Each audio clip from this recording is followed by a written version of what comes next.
There was like one Eurasian milfoil in this area, rather than a whole bed of them. And there's one, growing up to the surface again there. And that's a natural, non-invasive one. So you can see the difference between the two. So if you're out looking in the water, because a lot of people call me up sometimes and say, I think that's, and it isn't. It's natural. And truly grow up and they clog the area, but that's nature. This is another thing that I think is great about throwing garbage in the lakes. You've got a big tire there, and there was a whole bunch of tires there, but it kind of makes a nice flower pot too. Throw right up from the center of it there. So, this is back in the swamps again, kind of looking up. And there's, a lot of different vegetation there. And one thing about going into the swamps, I don't know if you can see here, but see this darker area here?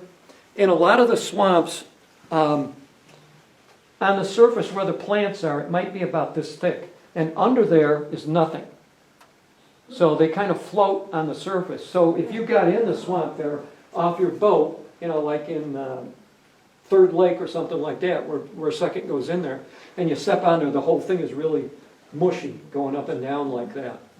And that's, that's normal weeds right there.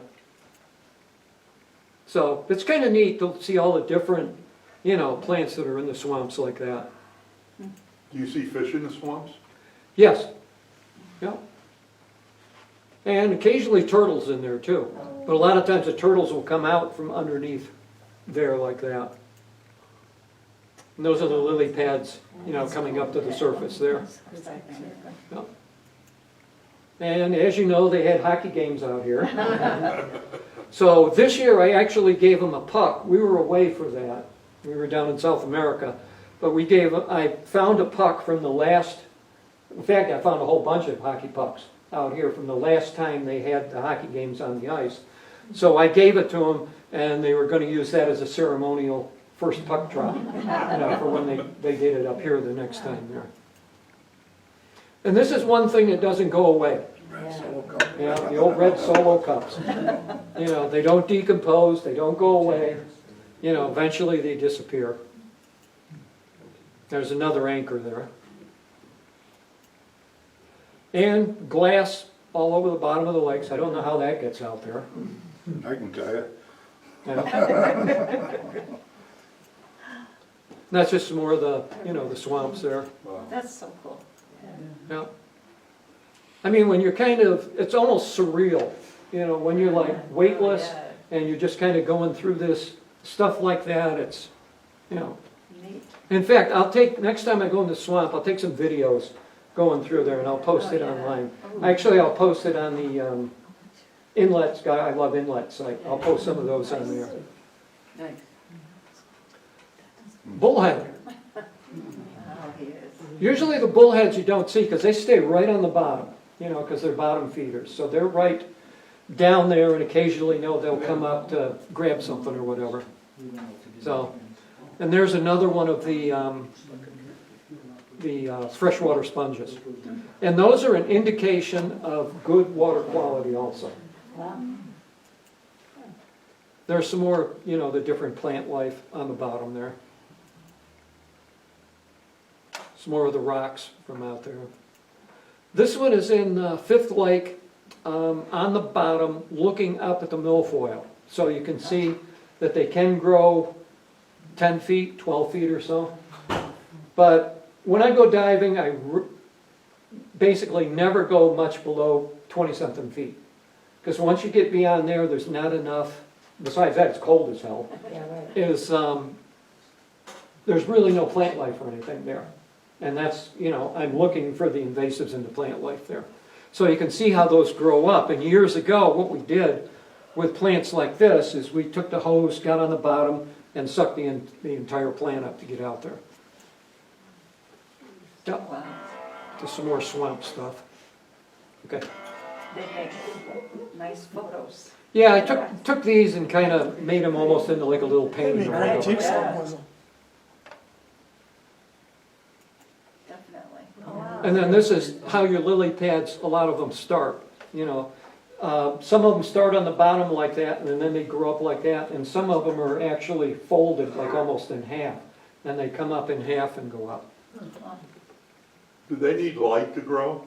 I'm sorry? Do they need light Oh, to yes, grow? yep, So minimal light, they'll still grow? Yeah. yes, right. And then again, it's not that deep here either, you know, because you're actually in the swamp there. But it's pretty rare for, like I said, anything to actually grow deep, because there just isn't enough of the sunlight for them there. Okay, Wow. there you can see one, and you can see the flower starting up on that one there. So they're actually kind of majestic, you know, when they grow up like that. It's too bad you couldn't grow them in a pot and they just grew up like that in the air or whatever. Oh, goodness. Yep. That's so cool. Yeah. And the next one here, you can see how some of them grow up folded up. Okay, Oh, that's see how that one is kind of curled over or whatever? Yeah. So now that one will grow right up to the surface that way. And the closer it gets to the surface, it'll start to unfold, you know, and then it'll actually come up like that. So, and they're quite colorful. So. Yeah. Ooh, Oh my gosh. Well, yeah, I just, like I say, I've got an app where I can turn them into like a painting or whatever. So I think that kind of Yeah. accents them a little bit. And that's, you know, that's a milfoil there, growing up. And there's some different plants, you've probably seen those growing up also. You know, they grow up on a stalk and then they have that narrow leaf on them there. There's another bullhead. They're kind of a creepy looking thing. yeah, they are. I can't imagine if you saw one of those in there that was like 8 foot long or whatever. Yeah, God. So, and then you never notice the eyes on them to where they're like that either. Yeah. Yeah, and this is just, you know, in one of the lakes here, just cruising through the, you know, the natural weeds and stuff. This I found a couple of years ago. I found it in Fourth Lake, and it's actually a video camera. Oh. So I opened it up, I took the SD card out, and put it on my iPad there, and it was video of the 1 square mile of hope. So the only thing that I saw in the video was like the Carbone Auto Group, because I don't know, maybe they sponsored a team or something like that. So I went to the Carbones, I know them, and I said, did anybody lose this? Because evidently it was strapped on their kayak like this in the front, you know, so it just took a video of everything. But, of course, nobody, Wow. you know, knew who it belonged to. I tried. But you can see where that's starting to disappear. Yeah. So things in the lake, when the lake gets riled and everything, the sediment comes and it sets, and eventually it covers everything, like that. There's some more of the, the sponge in different areas. Yeah, another one growing up. Okay, another one of my bass friends here. Yeah. And I was under a dock one time, and there was like 2 or 3 bass under there. And a minnow came up, and I wish I had the video camera going at that time, but it's amazing how fast they can move. I mean, the bass was like motionless, and all of a sudden, you know, and it was gone, just like that. Do you see many of the lake salmon? No, they're usually deeper. That's what I was wondering. Yeah, if they're here. They might be here. You know, I don't know. Well, friend of somebody I know used to catch them in Fort Lake. Yeah, could be. But I know they're deep, so they're deep. Yeah, I try to stay out of the depths like that. Everybody's got picture of loons on the surface, but they move so fast underwater, it's unbelievable.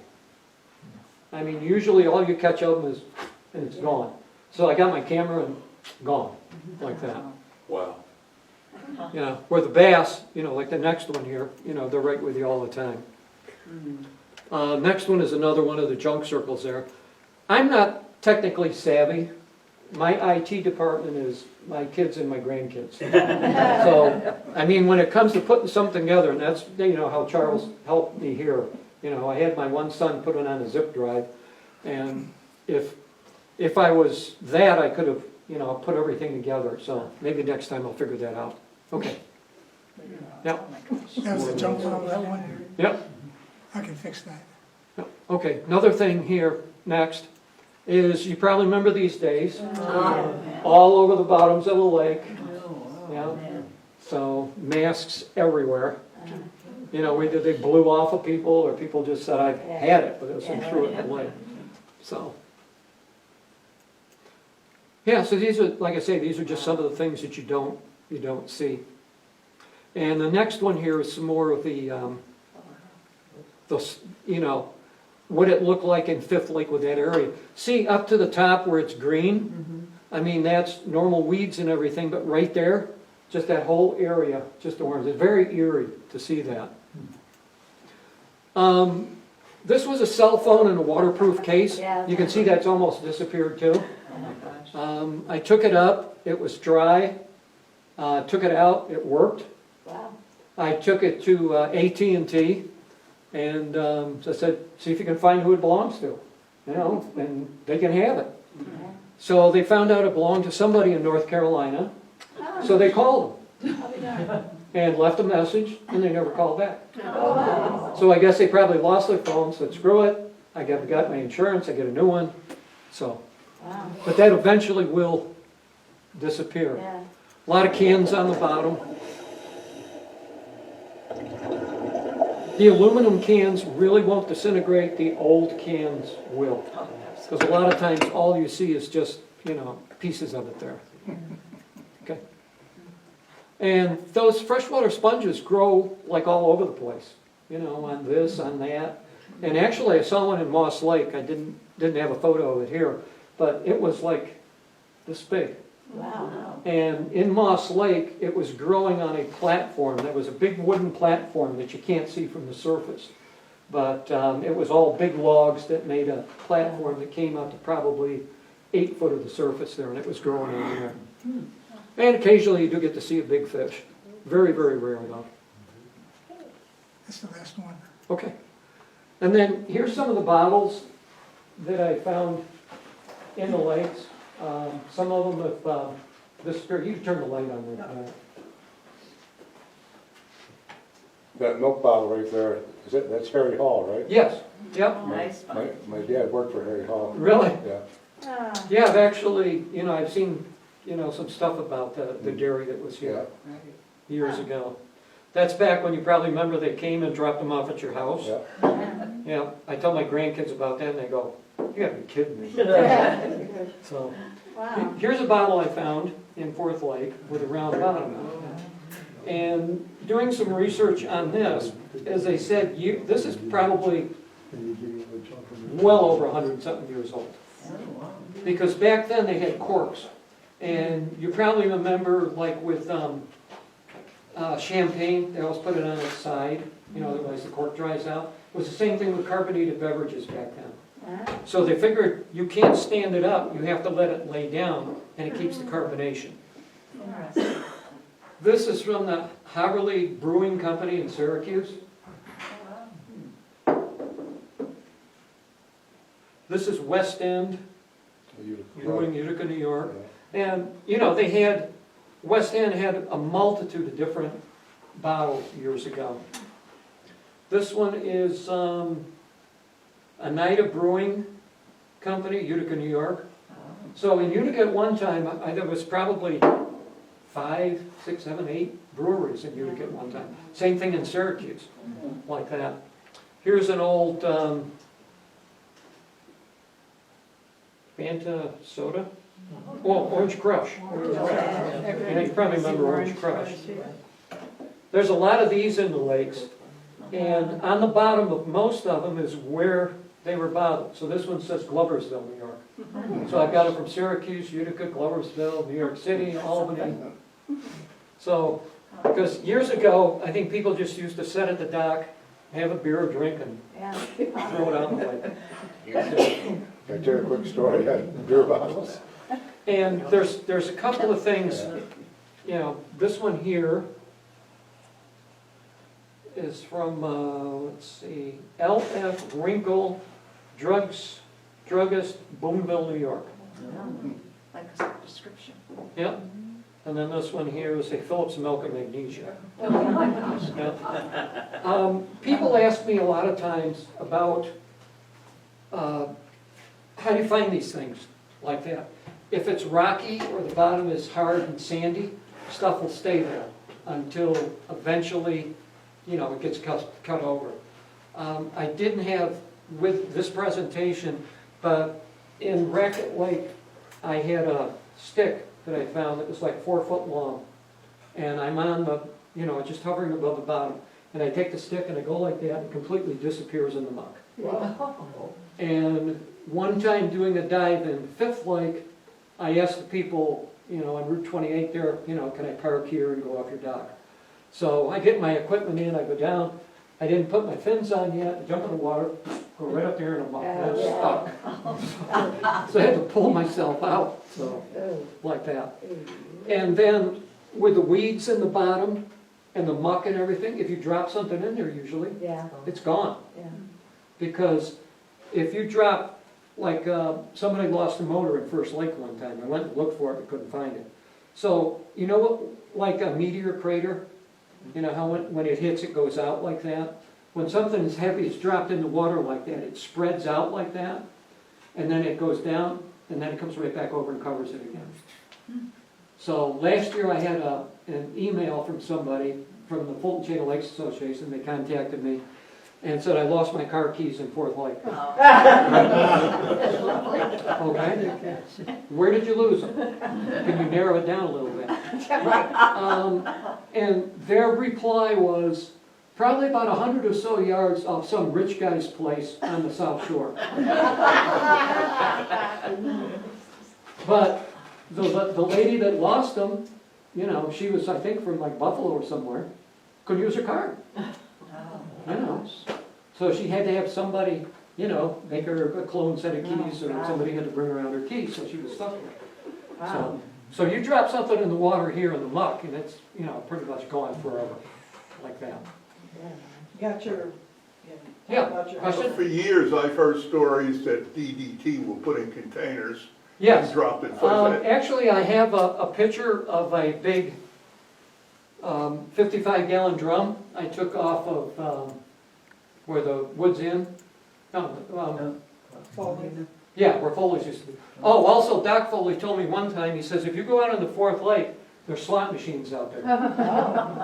Because he says years ago, my mother had slot machines in there, but she was afraid of getting in trouble, so they took them out on the ice and they, you know, like the junk circle, they let them go, but they're probably like at 70, 80 foot of water out there, so. Said I'm not looking for it. Yeah, I did see the 55-gallon drum, and I've seen a few of them on the bottom. And the rumor on that is years ago, they used to spray with DDT up here. They had trucks that went down the road, sprayed DDT everywhere on everybody, killed bugs, but also ended up... Is that it, Mike? Oh, yeah, there's one right there, yeah. So somebody said, why didn't you do something about it? It's full of DDT, I'm not pumping all over. Wow. I think it's probably off of, everybody had those on their floating docks years ago. Yeah. So rumor has it that the companies that were doing that didn't know what to do with it. How are we going to dispose of this? Same thing, see if it floats.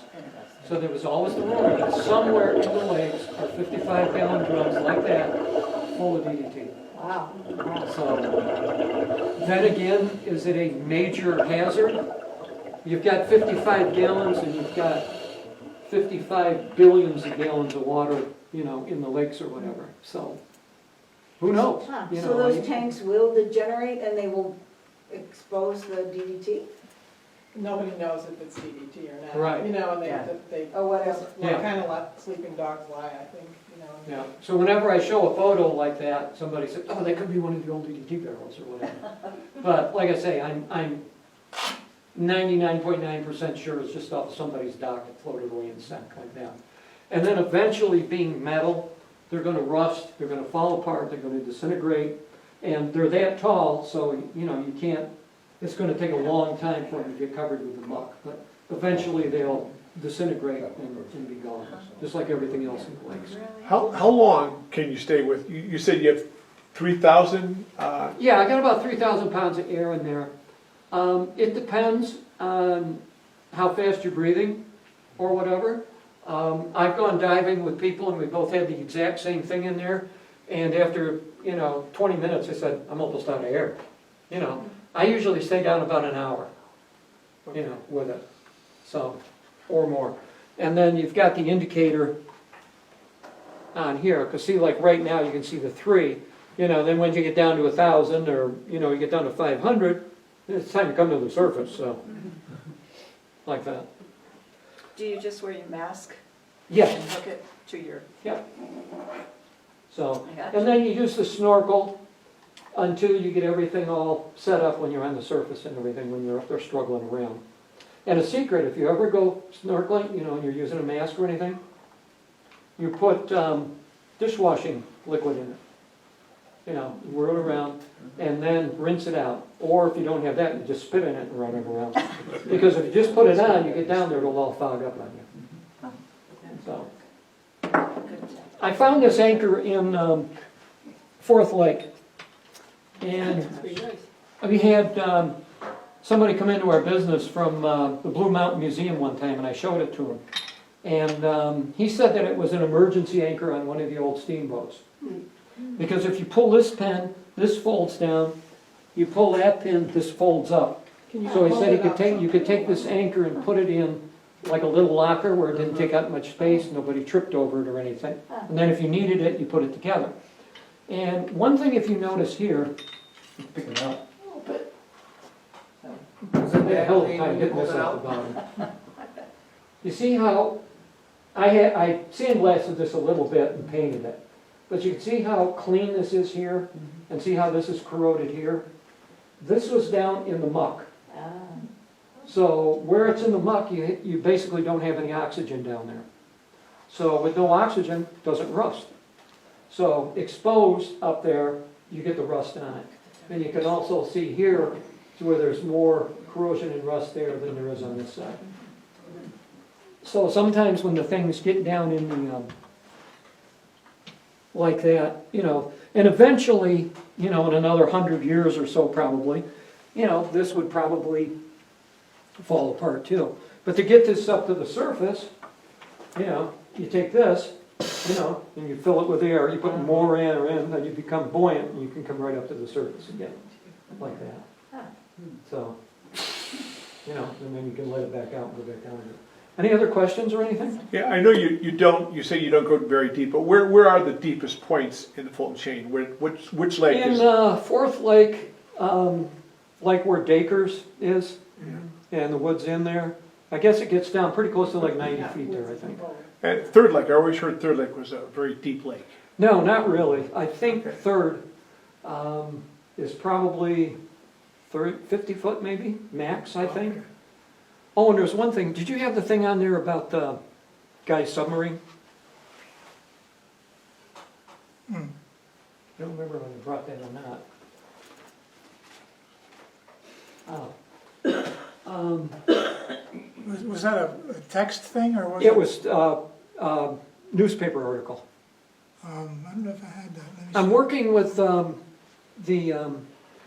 when I posted some things about diving in the lakes, a lady contacted me, and her father built his own submarine. I heard about that. And he put it in Third Lake and actually went and lived in that on the bottom of the lake. Oh my God. So, Yeah, I don't think I had that. Wow. But I okay. remember, I was in the talked to sixties. I've got somebody. it. Do you have my iPad? 60s or 70s. I could show you. There, Wait. Wait a minute, There. is this Oh, it? okay, yeah. Yep. There's the newspaper. That's what it looked like. And she said her father actually went out, I can, it says the world is full of scientific do-it-yourselfers, but George Wood, who built an underwater capsule, sunk it in 25 feet of a lake. The entire project cost only $30 to build, because this was back in the 60s. So he built this chamber, had it towed out, and says it was kept submerged by a combination of ballast tanks and weight similar to the principle of a fishing line sinker. And go ahead to the next one there. And that's kind of like what it looked like. So he actually was in here, and that looks like an old fuel oil tank or whatever. Yeah. He said he's 23 years old, from Rome, New York, currently in training at Great Lakes, you know, so I guess it says he welded 2 oil tanks together to form a chamber, rigging a sound system from shore to underwater, setting up electric lights inside, pressurizing the chamber. And his daughter, you know, wrote me a note and sent me this, and says that that is sunk in Third Lake. So I've been in contact with Don Hale and the dive teams in Old Forge, and they think they've seen it down there on their side scan sonar. So I know they got a new team here in Inlet. So we're gonna try to go out and find it. And I think if there's any way we could grab a hold of that and bring it up to the surface or whatever, I mean, that would, it's like mind-boggling or whatever on that. But it was still because he pressurized it, so you could breathe. Yeah, I mean, he must have had some little, you know, oxygen tanks or, you know, or something in there, yeah. But it's, yes, Did you ever dive in Limekiln? no. Well, you should come over. Oh, okay. Yeah, I'd probably be amazed to see what stuff is in there. Sure. Yeah. So, Is there an active effort to clean up the bottom of the lakes? yes, to maintain the chain, Yeah. they actually go out and, you know, they snorkel out there and they pick up all the stuff and bring it in like that. You can do it, but it's kind of like out of sight, out of mind. Yeah. And eventually it's gonna, you know, disappear or whatever. So I guess kind of bringing all the golf balls up and, you know, people ask me, how come you don't bring all this back? I wouldn't be able to carry it all. You know, there's so much junk on the bottom. But, you know, the bottles I bring back and clean up, you know, for show and tell and stuff like that. Yes, Any sense of how healthy you think the lake system is? the lakes for Yeah. health. Actually, working with the Fulton Chain Lakes Association and the organizations they work with and everything, you know, actually they're in excellent shape, really. You know, as far as water quality. I think years ago, we did have a problem in Old Forge Pond, but that was because of the geese. Yeah, okay. Was that correct, Connie? Yeah, yeah. it was, Yeah. You know, that was, you know, probably 10 years ago. Yeah. There was an awful lot of geese. Yeah, because you can remember at one time back then, there were like 100 geese there. And each goose gets loose. And when it all washes into the water, yeah. And then lastly, any sign of zebra mussels yet? No, zebra mussels are not conducive to the water here. Okay. Because of the calcium level is low here, Yes, so their cells don't form as good as they would in other waters that have hardened water. Thank you. yeah. They're actually in, I think they're in Lake George. And the Barge Canal in Utica is like unbelievable as far as zebra mussels. I mean, if you were to go in the water there and you picked up a rock, it would be completely covered with those. And, yes, What about beaver? Beavers? beavers? Are there any beavers in their waters? I haven't really seen any, no. I don't, they're pretty much, you know, in other locations where they dam up, but there's really no dams that I've seen coming in or out of the, you know, the chain here, pretty much. Like when you go through Racket Lake and you can look over on the left and when you're heading north and you see Blue Mountain and then over on the right there, the swamp, you know, there's actually beavers in there. But I really haven't seen any Are they good kids? in the swamps around here yet. Oh, they are, believe me. Are they? On Fifth Lake, at the end of Fifth Lake there. Oh, okay. Up on the end where you take the The canoes in. portage. Oh, okay. I'll have to look for them.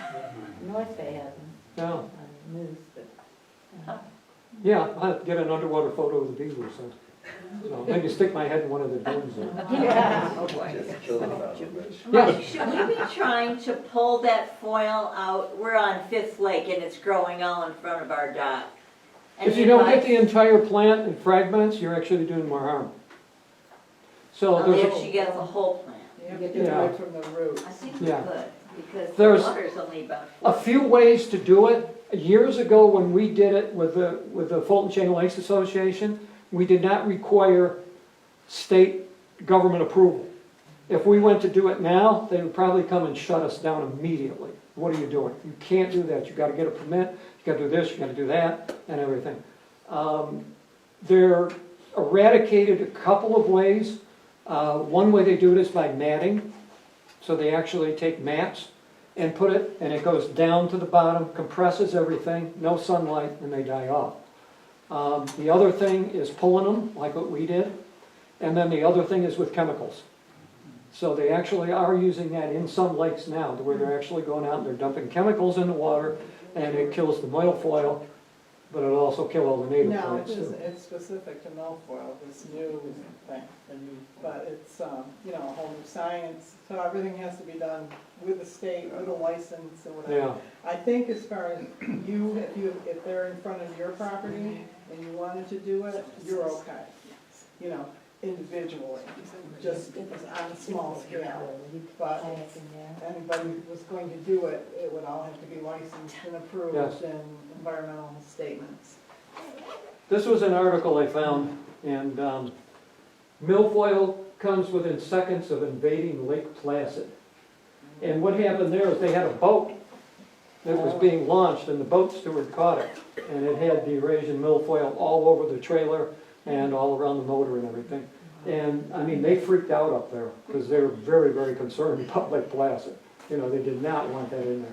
So they published that article, how they came that close to possibly having that in there. But the boat stewards here, the boat wash stations, and that's something everybody can do, is, because a lot of people have the misconception about the boat wash stations, that, oh, if I pull in there, they're gonna say, do you have life preservers, do you have this, do you have that? No, it's just for that stuff that's hung up on the bottom of your boat.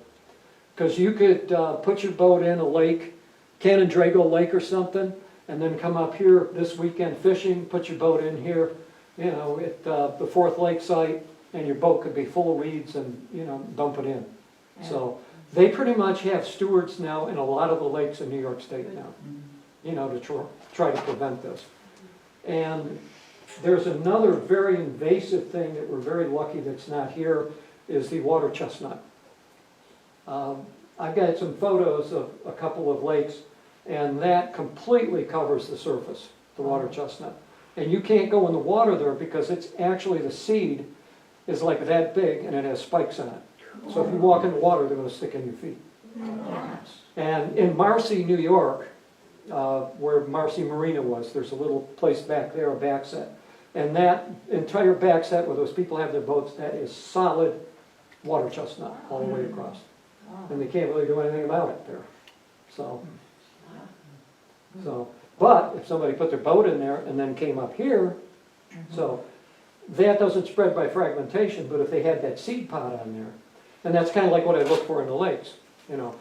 I go in the boat launch station here and look, but then again, people try to run me over all the time, so I should do it at night or whatever, but you know, that's where we're very concerned about it, you know. And then Rivets is very concerned about it also with their place on Fourth Lake, and also there, I mean, they check everything first, you know, to make sure nothing is invasive on anybody's boat they put in or anything.